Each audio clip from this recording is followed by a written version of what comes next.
Today on episode 7 of Pennsylvania Veterans Forward, we catch up with Jim Brown and Rich Cassey, chairman and co-chairman of the National Legislative Committee, for the September update on recent veterans legislation, including the passage of the PACT ACT and other important pending bills in both the House and the Senate.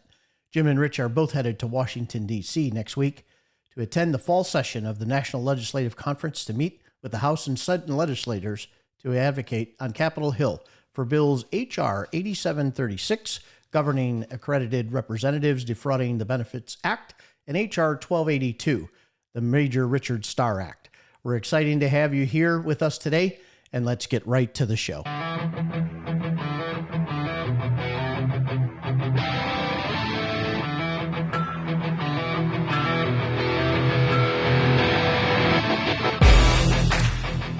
Greetings, veterans and friends. John Ott, your host at Pennsylvania Veterans Forward. We're here with the September 2022 legislative update, and I'm joined here by two very special guests. So we've waited a long time to get them on, but this is going to be one of many interviews where there are going to be regular guests. I'm joined here by the National Legislative Chairman, Jim Brown, and his cohort, the co-chairman, Mr. Rich Cassey. Gentlemen, welcome to the show. Thanks for having us, John. Thanks for having us, John. Yeah, it is great to have both of you, and I really appreciate your time. I know you're gearing up for Washington, D.C.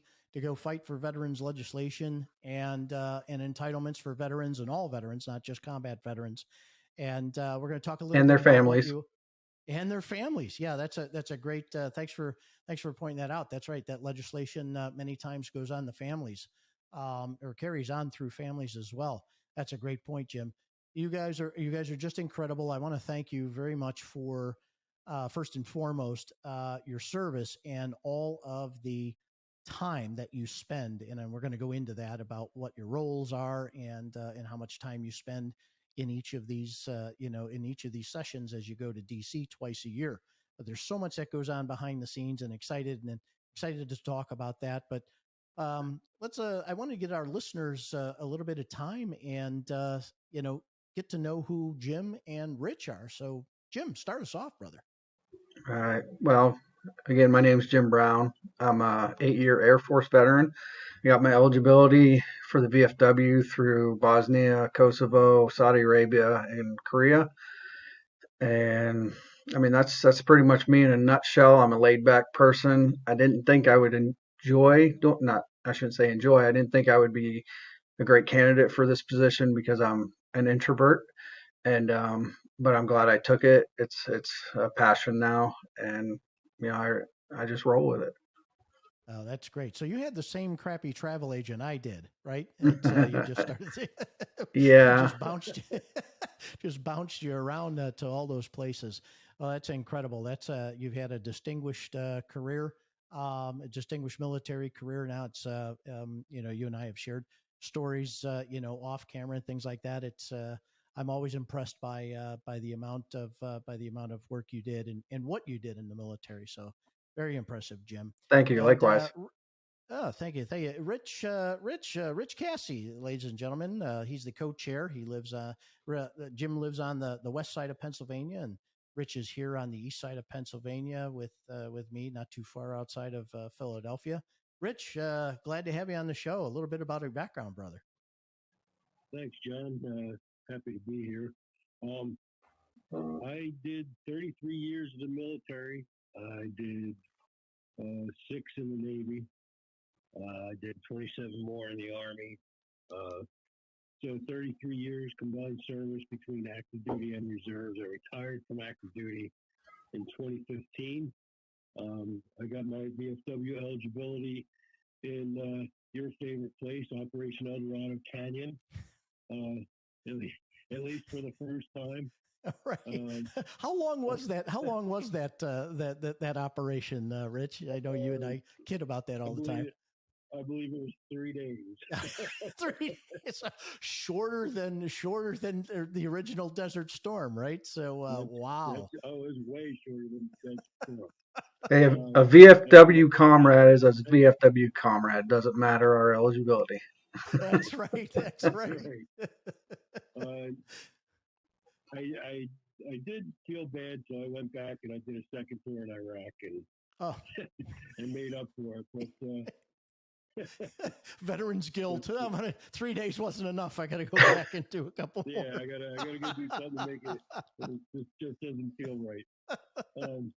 But no, like Jim said, eligibility is eligibility. You're eligible. You're eligible. We don't. We might bust your chops a little bit, but there's no harm intended. And don't let Jim fool you. Jim was made for this job. I've learned so much from him in the last year that I thought I had a pretty good handle on what was going on in the VFW, especially with legislation and such. And I got surprised by an offer to be on the committee and join the committee, and I took it. That's exactly what. I mean, it wasn't. I didn't join the VFW to be on the legislative committee. I joined the VFW to help veterans, so Yeah. it was a natural step. And Jim Brown has been fantastic to watch in action, and I just hope that someday I can be as smooth as he is, because he's got it under control. Look at that. Look at Well, that. someday you may have that chance, Rich. Well, that's Keep your awesome. calendar empty. I want to again thank you to both of what you do. That's a great segue to and thanks for that introduction, Rich. Your background is equally as impressive as well as you and I have talked many times off camera. I want to talk a little bit. That's a great way to start about what the legislative committee does, and what you all are responsible for. As national legislative chair and co-chairs, these two visits to DC. Talk a little bit, just briefly, about really what your roles are, and all of the kind of the behind the scenes activity that goes into these two really big days where you're in DC, you're meeting with legislators, and I don't want to steal your thunder. But yeah, talk about that, man. That's what I don't. That's I think a lot of our listeners don't have any idea that we have this legislative arm, which is in part two of you, and then two from every other state, right? Well, some states have more. It depends on the how many people they have in the House and the Senate. So, like I know California, I think has 8 because they have 60 some representatives. So they need more people to contact all those representatives. Yeah, So, yeah, for sure. but, It's a go ahead. the Rich, if you don't mind, I'll go first, and then I'll let you fill Sure. in. Um, as far as the legislative goes, I mean, we are in contact with the VFW DC office all the time. They keep us abreast on the different legislation that we really are trying to push forward. Um, and before we go any further, Rich and I mean, we work well together. I don't, I know I'm a chair, quote unquote, but Rich is, I mean, we're equals, and I respect him. I'm really glad he's on with me. But yeah, we just fight for different legislations, like you said earlier, for veterans, all veterans, not just combat veterans, their families, and it it's it's a passion. It's difficult at times. We have to get the involvement from others to help us push things through. And I mean, it's difficult, but it's well worth it. Yeah, yeah, for real. It's I never had until I had the opportunity to meet you as you stepped into that role, and then Rich subsequently into your role. I had I knew there was a legislative arm behind the Veterans of Foreign Wars, which is obviously one of the major veteran service organizations, but had no idea the amount of time and the amount of people in the VFW's Washington office that is focused on, um, making contacts in the government, right? Call it what it is, right? Lobbying for veterans entitlements and veterans rights. And so, Rich, I know you were excited. What's been some of your experience as you were onboarded last year, just as the pandemic, right, was kind of coming on the tail end. Right. So, our department commander, then Nate Smith, reached out to me and he said, he had heard some things about me that he liked, I guess, and he was wondering if I would be interested in this legislative committee co-chair position. And I talked to my wife. I think I actually put Nate on mute so he couldn't hear me talk to my wife while I was talking to him. But I said, I said to my wife, this is exactly why I joined the VFW. I want to help take care of veterans, and this is the way.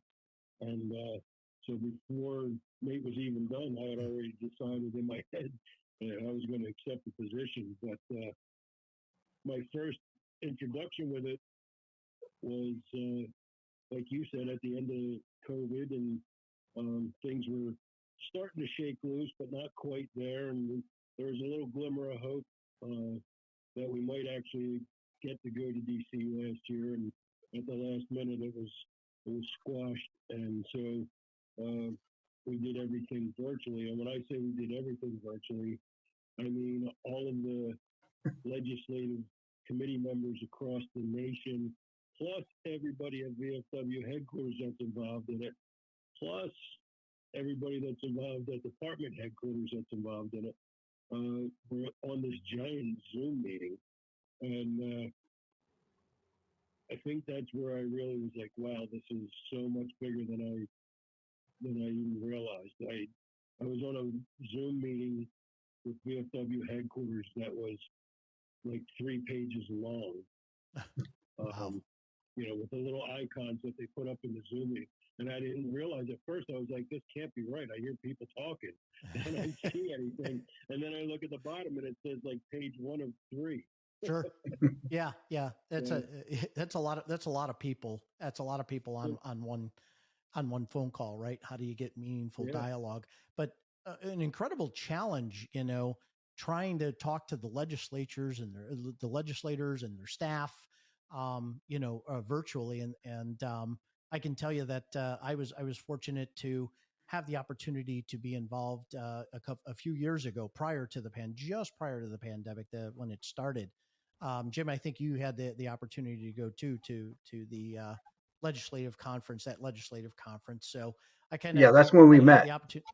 That's absolutely right. That's where we met at that conference, and it was I thought it was informative, and I thought it was great then. But got an idea then, since then, and over the past couple of years, got an idea of how much work it takes to be part of that team, and then how much preparation it takes to go to there. Well, I'll tell you, you two gentlemen have the demeanor for that, because I would imagine that talking with legislators you may have been frustrated a time or two, right? The both of you, Yeah, especially definitely. if they weren't proponents of legislation like that. How do you handle those conversations? How do you approach this? Well, each one obviously is a different scenario. You have to have a feel for the room, whether it's the aide that you're talking to or the actual representative. And I mean, I hate to pull the cards out of how many people are are following us, how the backing that we have. But sometimes you just have to pull that out, and the jaw drops sometimes, and Yeah. you hate to do it, but sometimes that's what it takes. Yeah. How about you, Rich? What's been your experience? I actually was, like I said, last year was my first run at this. I was pleasantly surprised that all of the garbage that you see on TV and the divisiveness and the division, that we're experiencing in our country today wasn't there. Not everybody agrees with maybe the bill that you're talking about. We saw that, more than once. But they're cordial and they're not, and they will tell you the reasons, whether you believe, with what they're saying or not. They'll explain themselves if you give them the time and listen to them. I actually found it extremely easy to set my personal opinions aside and just look at, what am I here for? I'm here for this veterans issue, and what I feel about anything else this person's doing or saying or sponsoring or Right. whatever on the Hill. I'm just here to talk about this. And when I compartmentalized it that way, it was super easy. And like I said, I felt there was staffers and whoever that didn't agree with some of the stuff we were talking about, including the PACT Act. But they didn't get nasty about it. They didn't get uppity about it. You know what I mean? There was no raised voices. It was calm and professional. And That's that great. really impressed me, and I was happy to be part of that. Yeah, that's great. That's great. That really is. And as I said it, I'll say it again, and I'll say it 100 times. You have to have the right demeanor to do that. To do that job, I would imagine that if you didn't, some of those conversations would end quickly. But it's great. It's great that both of you have that ability to kind of compartmentalize. I'll use that word. That's a great word. To be able to effectively do the mission or get your point across, right? Which is the mission there. Let's get right into it. If I could change the topics, I know that the PACT Act is in everybody's mind, right? It was just recently passed. Jim and Rich, I know the both of you were actively working Washington D.C. and actively working the phones and things like that. So for our listeners, we're listeners, and we have quite a few listeners and watchers of the podcast that are younger veterans. They may have heard the PACT Act, but in a couple, Jim, in a couple sentences, what is it, and what's the impact to younger veterans, especially those that have been exposed to particulate matter? I mean, it directly addresses the impact on the veterans that were exposed to environmental toxins and burn pits, radiation, and Agent Orange during their time of service. Um,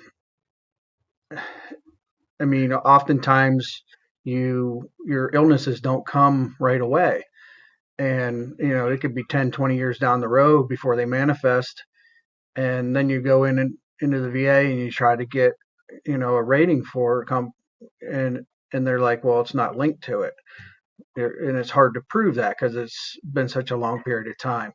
So what the PACT Act does is it kind of blankets and puts a presumption on I believe there's like 23 things or something like that it puts presumption on to where, okay, if you have this, we're going to attach it to the PACT Act. And Yeah, that's a great point. I hear that all the time. Presumptive illnesses, presumptive illnesses.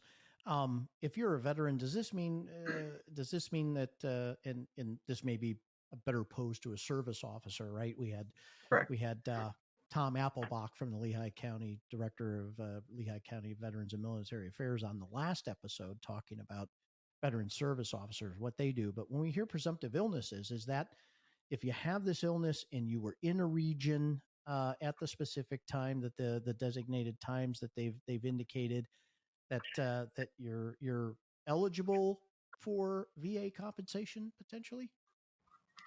That's what the presumption, you know, carries. Instead, it takes the burden off the veteran to try to prove that the illness was caused.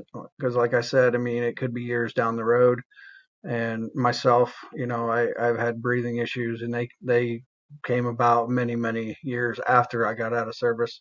So, I mean, that presumption helps those young veterans and older veterans. I mean, so it's wise now that this is passed to get with a service officer and see have them do some paperwork up on.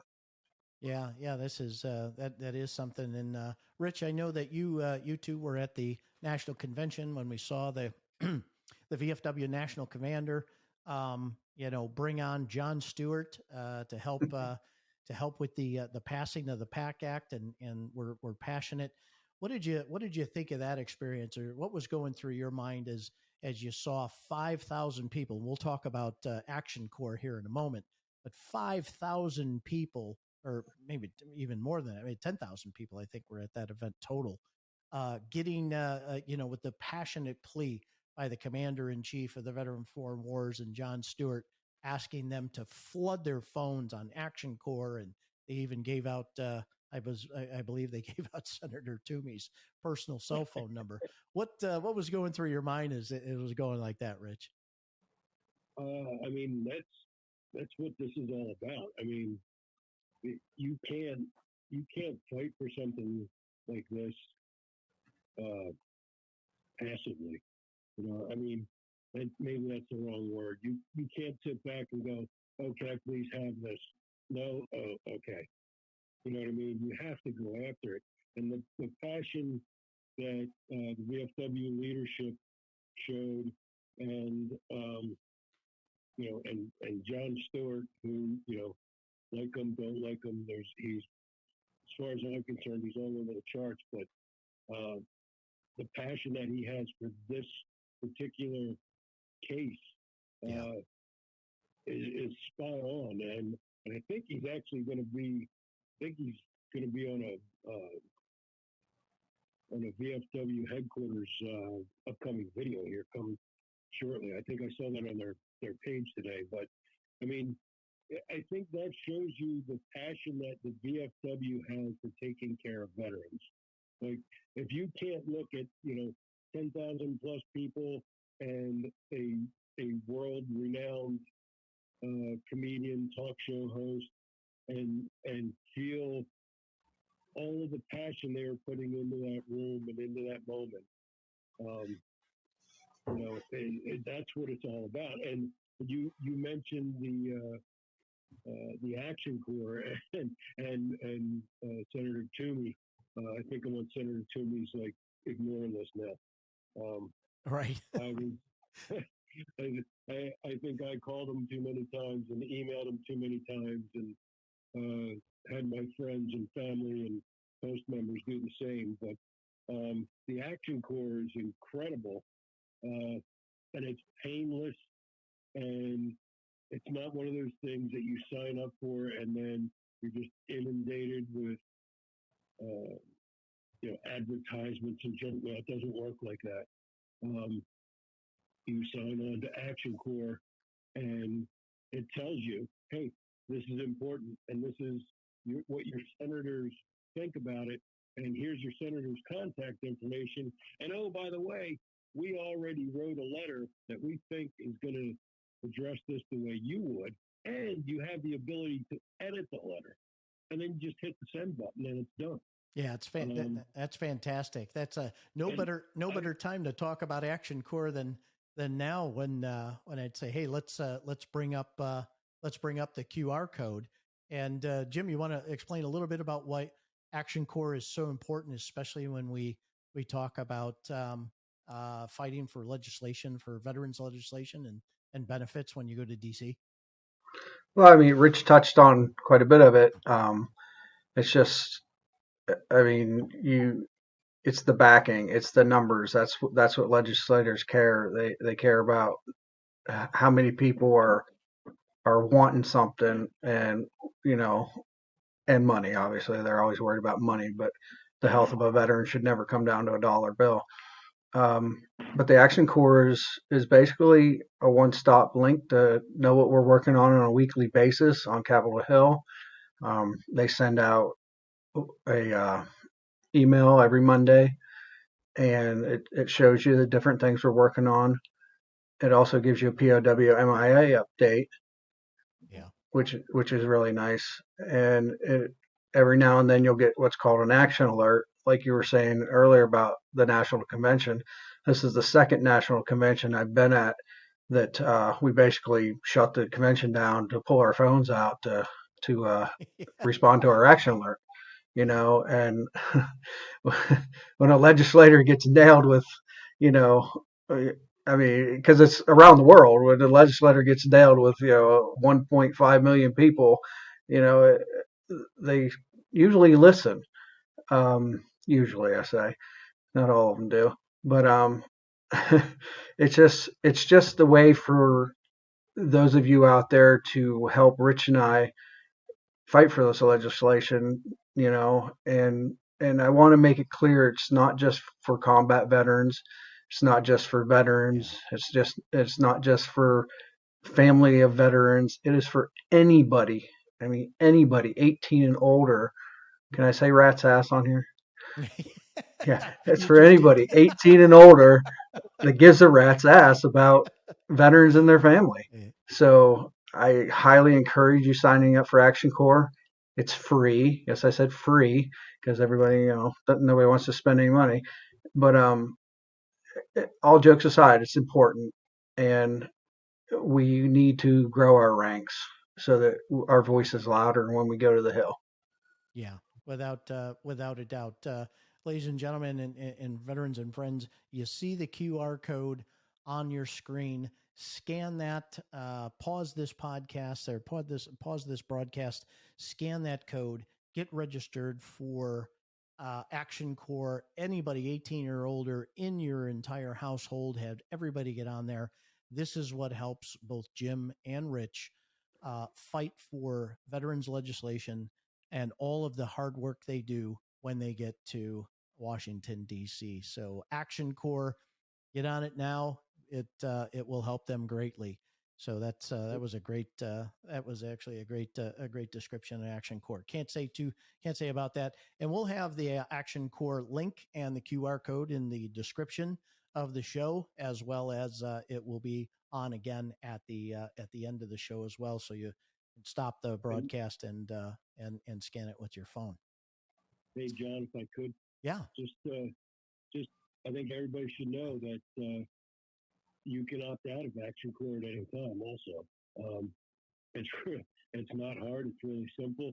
If you feel like that Monday update is too much for you, you can just go down the bottom and click and turn it off, and wait until the next thing comes around that is important to you and get on it again. But you will not get bombarded with spam and email and sales and that kind of stuff. You'll get an update and that's it. And I appreciate that. And like the both of you, if you're passionate about veterans benefits and veterans entitlements and the things that it seems that the things that the government always drops first, right? The military's benefits and veterans benefits, those go by the wayside. If you're passionate about those and you want those to be front and center, right?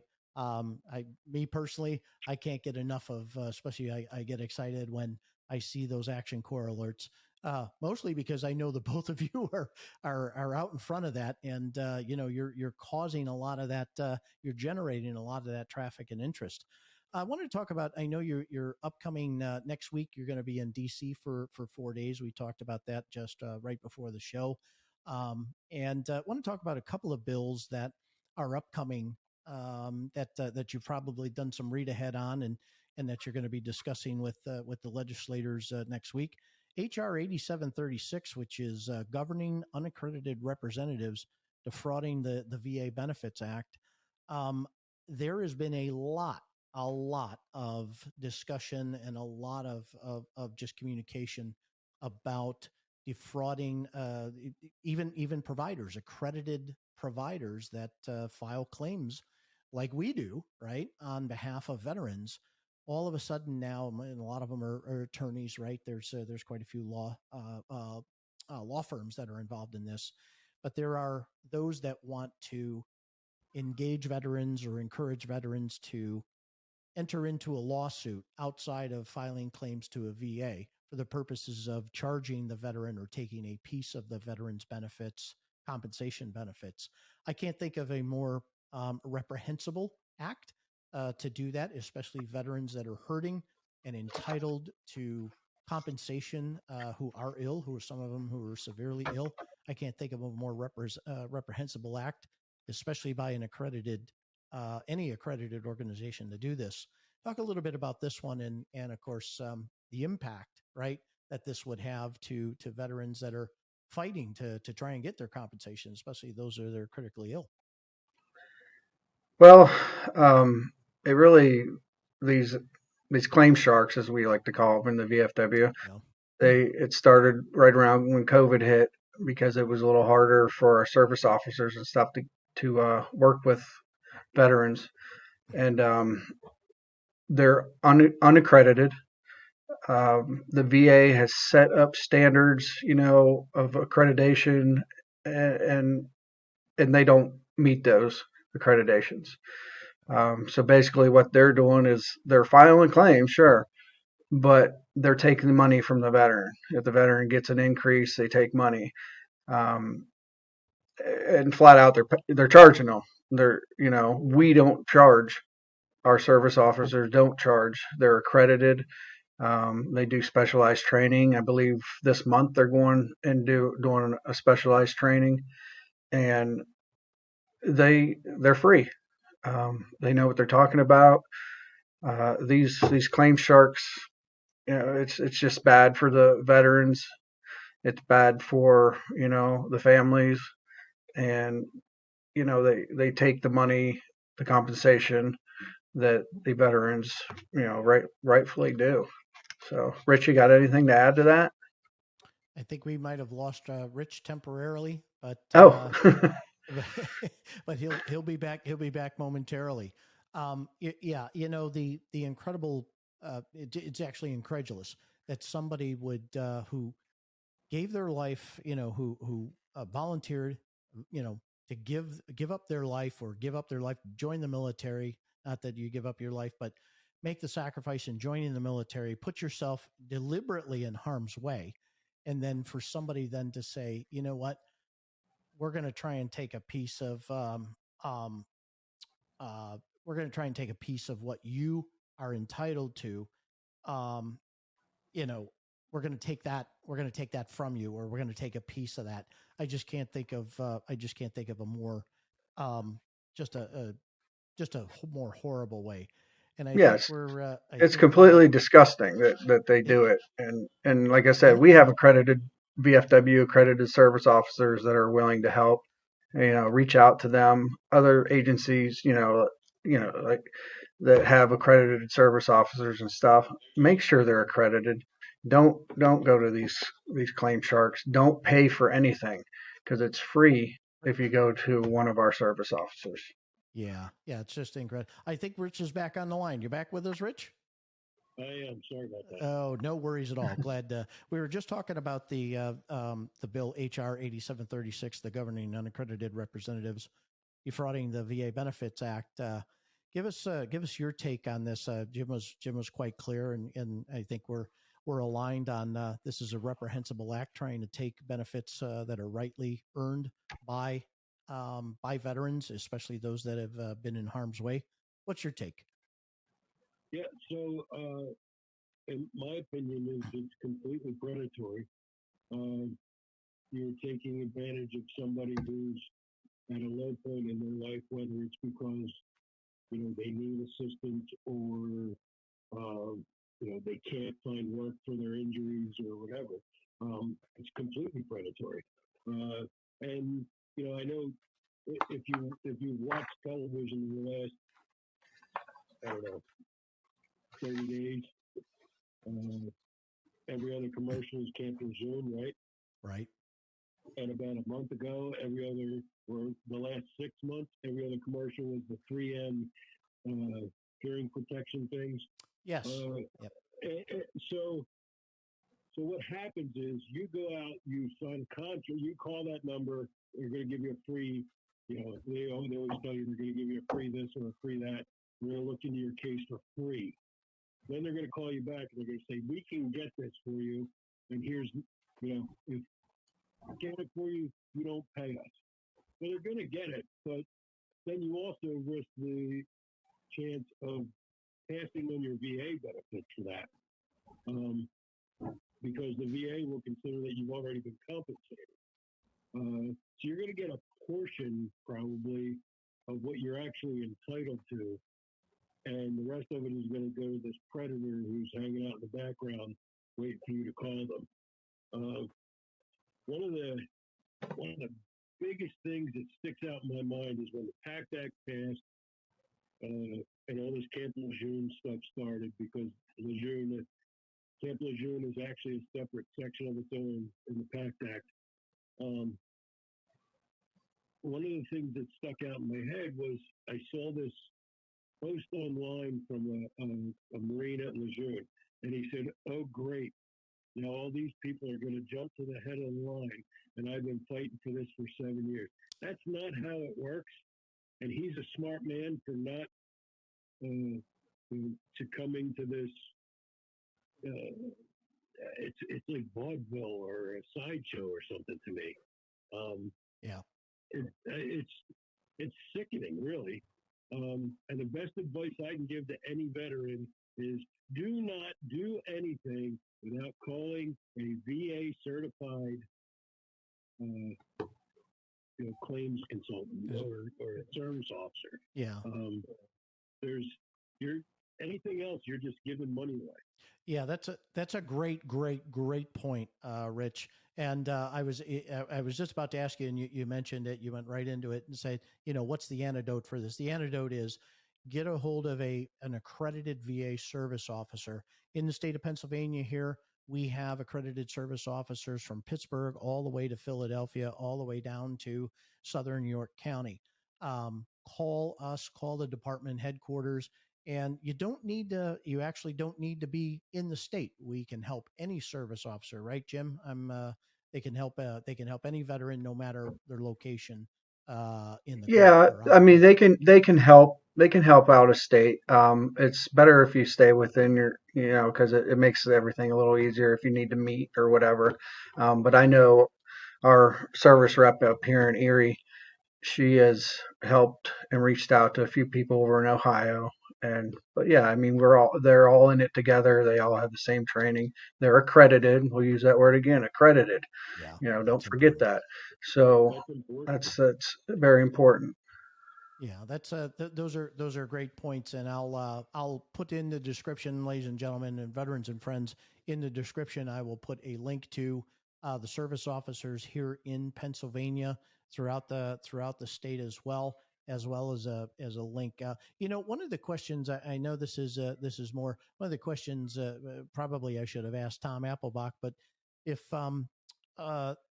would there ever be a time where it would be appropriate to go to and use a VA representative to file a claim for compensation, or is that like going to the going to the I won't say enemy, but you know what I'm talking about. You know what I mean? I mean, Well, go ahead, Rich. I was just going to say my claim representative, and I didn't know this until recently, actually. But my claim representative was a VFW, or probably still is a VFW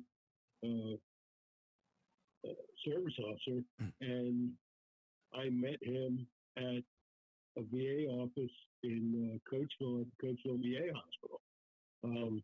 So I think they work so closely hand in hand. If you're meeting somebody at a VA hospital, they're probably, if they're not a VFW service officer, they're a service officer from another VSO.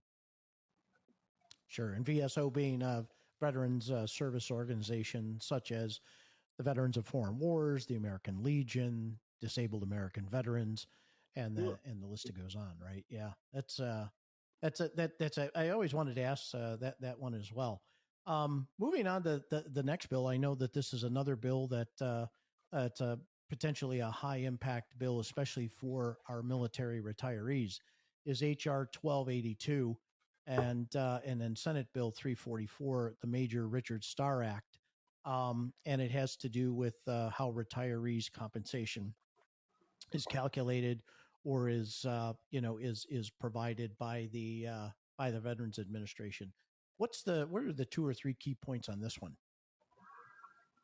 Well, basically, the biggest thing is your DoD retirement pay and your VA service connected compensation come from two different pools of money. So what they're doing is they're offsetting instead of, oh, you get 40% of this one and 60% of that one to make your 100. Well, that's not the way it should be. If you're 100% disabled under VA compensation, you should get your 100% and you should get your full retirement. And that's it's not happening. We have over 50,000 Chapter 61 retirees, and those are the ones that were, combat injured or some kind of illness or something. Um, and they're not getting both. They're not getting it equal. And it's to quote a elementary kid, it's just not fair. Right. Well, that when in the last show we talked to Tom Applebach, who's an accredited VSO and a county VSO, and he's going to be on in a subsequent show. Maybe we'll all get together and be educated together. But he was gonna go through something what he calls VA math, which is how they calculate which is My how head they will explode. calculate the right. Yeah, and Jim, and I know you're a math major, and it sometimes it frustrates you, right, as well. Very So much so. It's, it's crazy how, 40% is the biggest number. So you took 40% off, and then you got 10% for this, and that's 10% on the leftover 60%, not 10% on the left on the 100%. It's like they just keep whittling away at it until they go, oh, it's so small. Look what little bit you get. Yeah, it was he gave a very brief explanation, but we can do an entire episode on the VA disability ratings and the VA math and things like that. So as you get ready to go to DC, as you gear up, especially after a valiant fight, and that's the only way to. It was a bloodbath at times, right? Especially when we were at, especially when we were at national convention with all those people. As you gear up to go into DC, and you're gonna approach the legislators about this particular legislation. What was learned from the fight with the PACT Act? Do you do lessons learned, and then do adjust the approach as you go into the legislator's office again and engage with the staff and many who you probably just engaged with over the past 30, 60, 90 days? I mean, well, if you're looking at the PACT Act, I mean, it just shows the power of the people, the power of the voice, you know, um, because obviously it worked. When I go in, whether it be Zoom, which unfortunately we had been doing, luckily we're going to DC next week. The first thing I do is I thank the legislator for what they have done in the past. You have to, break that barrier so that it's more of a comfortable situation. Um, and if they're signed onto a bill already that we're about to talk about, I thank them for that and ask their assistants to get their cohorts to sign on as well. Explain to them why they're on the bill and why the other ones should be on the bill. But I mean, it's important to make sure you, like I said, thank them for everything they have done in the past. Because obviously they don't all support everything, but they've at one point in time have supported something, and you want to make sure you acknowledge that Yeah, yeah, they for they sure. like the pat on the back. So Sure, sure. Yeah, Rich, what lessons learned have you different approach, or what from your perspective, what the lessons Well, learned from the PAC Act? uh, I'm still pretty wet behind the ears with all this. Jim's bringing me along fantastically, and I can't say enough about how much I appreciate that. I think my lessons learned have been to, like Jim said, acknowledge the support that you have gotten. Go in there, not meek, but a little bit humble. Right. You don't want to come in demanding and whatever. He's Listen, honestly, everybody I've met with so far, and there were some people. I got to tell you, there were some people who I thought, well, we have completely different ideal paths, and I walked away with a lot of respect for them. Yeah.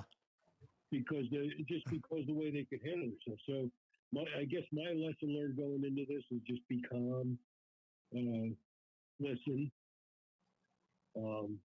That doesn't mean back down or whatever. But I don't think I definitely don't have to. I've never seen anybody in my second year doing this. I've never seen anybody scream and yell. I've seen passionate. And there's nothing wrong with that. Absolutely. But it was dignified and it was professional and it was just. And then maybe that's where I lose my cool John Stewart a little bit. But, well, no, I tell you, knowing you the couple of years that I've known you and Jim, both of you, as I said, and I'll say it again, time and time again, you have to have the demeanor for this work. In between the two times, the twice a year you're there, the amount of work that goes in is just tremendous. I mean, I know that you meet with the Washington office, on Zoom, and you maybe even, do you meet with legislators too in between the time and say, you know what, we're only there twice a year, but do you maintain the contact with the legislators and or the Washington office? And I mean, the prep work is incredible. Yeah, we periodically have met as an entire group and gone over certain things that are hot and they want us to push a little harder on. And we've also they do quite often do little when they're on the Hill, the ones that are in DC, they go up and do a speech or whatever on a bill, and that's sent out to us so that we can listen to how they address the legislators, how they address the crowd and things like that, so we can learn from them. We can learn their demeanor, how they're coming across, because they walk the halls and see these people every day, so we don't, and Right.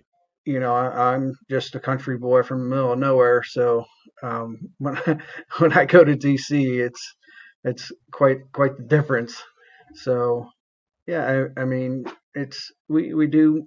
I've met a few people in when I was in national. I actually in this past May, I won a trip to go out to national, and I met my Texas cohort. He's a pretty cool dude. His name's Benny, and very high strung. But I asked Benny him how. Rivera? Yeah. Oh, Benny. Yeah. The membership chairman there. Yeah. I met Benny Oh, at the he's national membership convention. chair as Yeah. well. Yeah. Yeah. Yeah. He's a pretty passionate dude. He's And very much glad so. he's on our side. Yeah. So we do periodically meet. I think we should probably meet more often, but as the life is, we're all kind of busy, and we just can't do it as much as we probably should. Yeah. Maybe Benny's a special guest the next time here. Maybe a couple of cohorts from around around the nation hear about their experiences as I'll well. shoot you his email. I have it. Oh, you That's probably have it if he's the membership chair. You probably have it. I do. I think I certainly I have his. As a matter of fact, I had his card. Great guy, great poker player, by the way. Benny, I if you're bet. watching, this I is bet. that's a shout out to you, brother. Um, I, as we wrap up here, as we start to wrap up here, give us, and I'll start with you, Rich, this time. Give us a sense of what that week or those 4 days is going to be like. I mean, the intensity has just got to be off the charts, right? And I know, Jim, you've been there before, and Rich, but you must have some sense of the intensity that it's going to take during those 4 days. And I imagine you're going to come back pretty wiped out, pretty tired after having to talk, especially talking with politicians, right? Well, this will be my first time down to DC, and I am heading in. I'm heading into it eyes wide open. I feel like a kid going to high school for the first time. Kind of excited and nervous at the same time. Sure.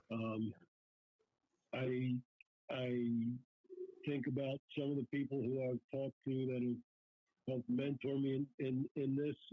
Ben Masters specifically, he gave me some heads up and some guidance, and I'm excited. I'm very excited. I don't think it's going to be as intense as probably the fighting for the PACT Act would have been if we were in person last year.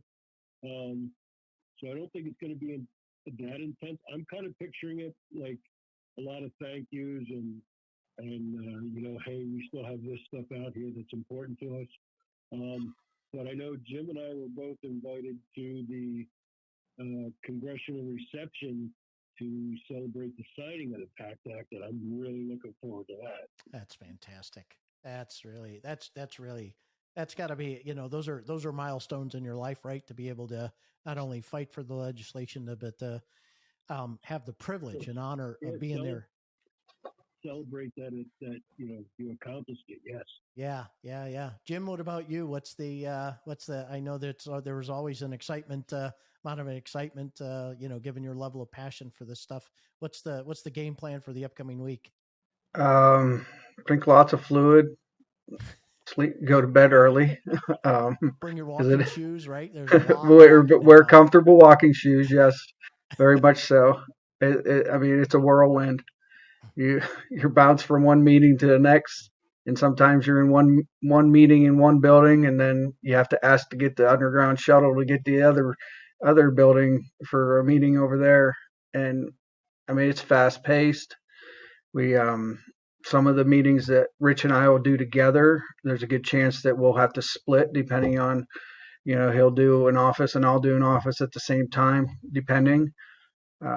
It's very fast paced, but it's enjoyable. And before I forget, I want to give a shout out to Melinda. Melinda, she's Ben Masters' daughter, and she sets up our meetings for us. And she's all the way out in Michigan. I believe she's in Michigan. And so she sets up all the meetings for us, which is very beneficial. Yeah. That's as I said, the prep. What I learned about from you and from others, of the amount of preparation that goes in, the amount of those in Washington D.C. that see these legislators every day. That talk Kansas City. Oh, in Kansas City, John.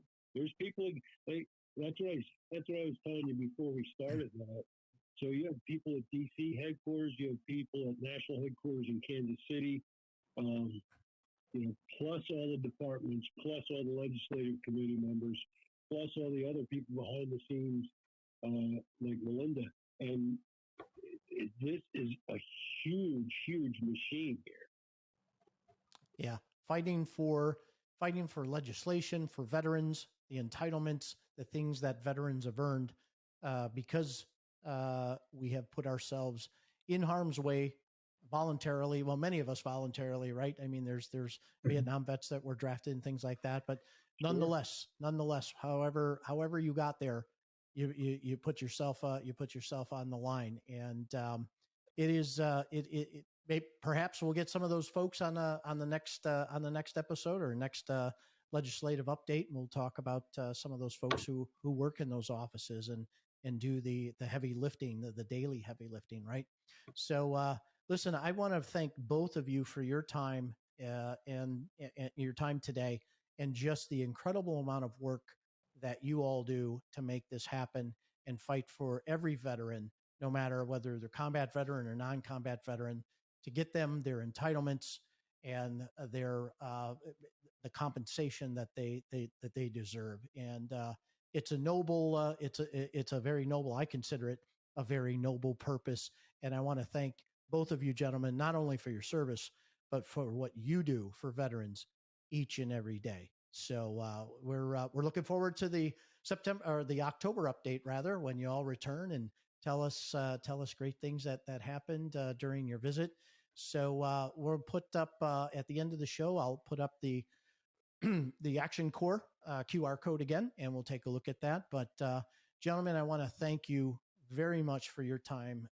Awesome interview, and really have a wonderful DC legislation visit next week. Hey, John, Thank you. Thank you for bringing this to everybody's attention.